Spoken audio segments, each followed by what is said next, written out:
मैं doctor वाई.के. Malik, homeopathic चिकित्सक शाहजहांपुर से आप लोगों को कोरोना वायरस से जुड़ी हुई कुछ बातें बताना चाहता हूँ। सबसे पहली बात, बाहर ना निकलें और ना बाहर से किसी को घर में बुलाएं। ये संक्रमण बाहर रास्ते में किस बारीकी से आपको लग जाएगा आप सोच भी नहीं सकते। जहां जाएंगे वहां तो फैलाएंगे ही, खुद भी बीमार होंगे और घर आके अपनी पूरी फैमिली को इस जानलेवा बीमारी से संक्रमित कर देंगे। बाहर जाने से पहले अगर बहुत जरूरी हो तभी निकलें। मास्क लगाइए, बाहर किसी से हाथ नहीं मिलाना है। सबसे 1 मीटर से 2 मीटर या जितना ज्यादा हो सके उतनी दूरी बना के रखनी है आपको। इससे अधिक हो जाए तो बहुत बेहतर है। वापस आकर हाथ सैनिटाइजर से साफ करके या हैंड वॉश से हाथ धो के तभी मास्क को आपको उतारना है। मास्क वॉशेबल हो तो उसको डिसइंफेक्ट कर दें, तब उसे इस्तेमाल करें, नहीं तो दूसरा नया इस्तेमाल करें। अपनी आंख, नाक, गला, मुंह भी ना छुएं बाहर से आने के बाद में बगैर हाथ धोए। न्यूज़पेपर न्यूज़पेपर कहते तो ये है कि हाँ बड़ी सफाई से बनता है सफाई से, लेकिन जब ये बाहर बाहर शहरों से ट्रांसपोर्ट से किसी भी जरिए जब ये सड़कों पे बाहर रखा जाता है तब बड़ी गंदगी होती है वहां पे। तो बेहतर ये होगा जब न्यूज़पेपर आप पढ़ लें तो अच्छी तरीके से उसको पढ़ने के बाद में हाथ धो लें, सैनिटाइजर से हाथ साफ कर लें, उसके बाद ही कोई काम करें। ये बात बहुत ध्यान रखें।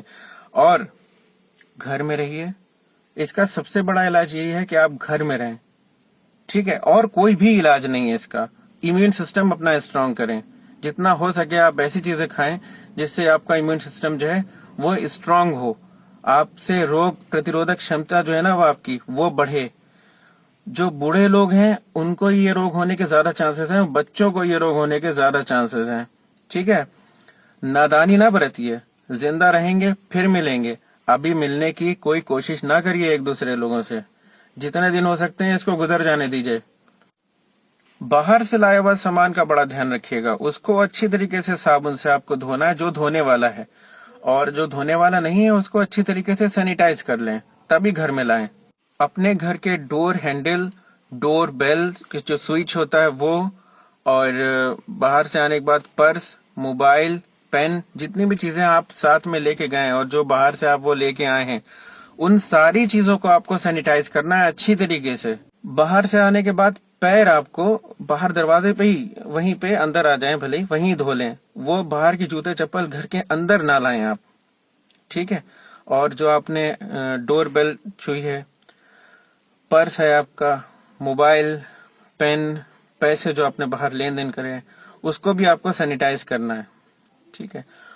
जो कपड़े आपने पहने हुए हैं आप आगे सीधे बाथरूम में उसके बाद चले जाएंगे, वो कपड़े भी अंदर ही वहीं अलग एक टब में धो लें। उसको किसी भी डिसइंफेक्ट लिक्विड के साथ में धो लें तो बहुत बेहतर होगा।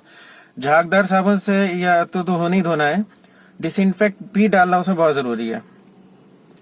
मक्खियों से भी ये फैल सकता है। मक्खियां जो बाहर से आ जाती हैं वो भी आपको ये संक्रमण अंदर फैला सकती हैं।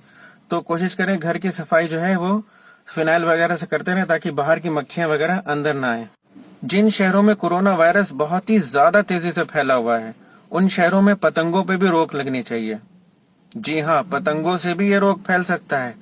आइए आपको बताते हैं।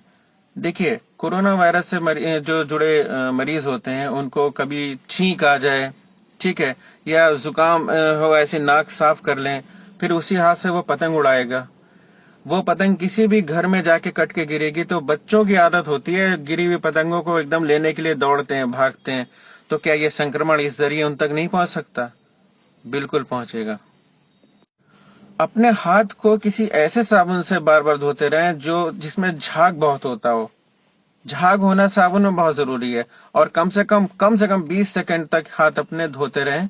और सबसे बड़ी नादानी, जिन शहर में ये बहुत कम है या ना के बराबर है, उन शहर वालों का ये कहना कि अपने यहाँ तो कुछ नहीं है, यहाँ कहाँ। सबसे बड़ी नादानी यही है। सावधानी हटी दुर्घटना घटी, ये कहावत मोदी जी ने भी अभी बताई है और ये बहुत पुरानी कहावत चलती चली आ रही है। आप सावधानी बरतें, ये बिल्कुल मत सोचें कि अपने यहाँ कुछ नहीं है।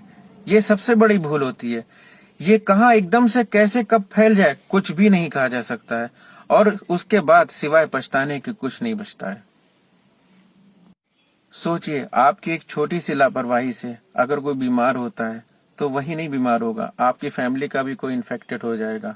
और जो बीमार होगा उसको अकेले हॉस्पिटल ले जाएंगे, उसके फैमिली वालों को भी दिखाएंगे नहीं कि भाई तुम्हारा रिश्तेदार, तुम्हारा मिलने वाला कैसा है, कुछ नहीं पता लगेगा आपको। कितनी मजबूरी होगी। उस मजबूरी से तो अच्छा है अपने अपने घरों में रहिए।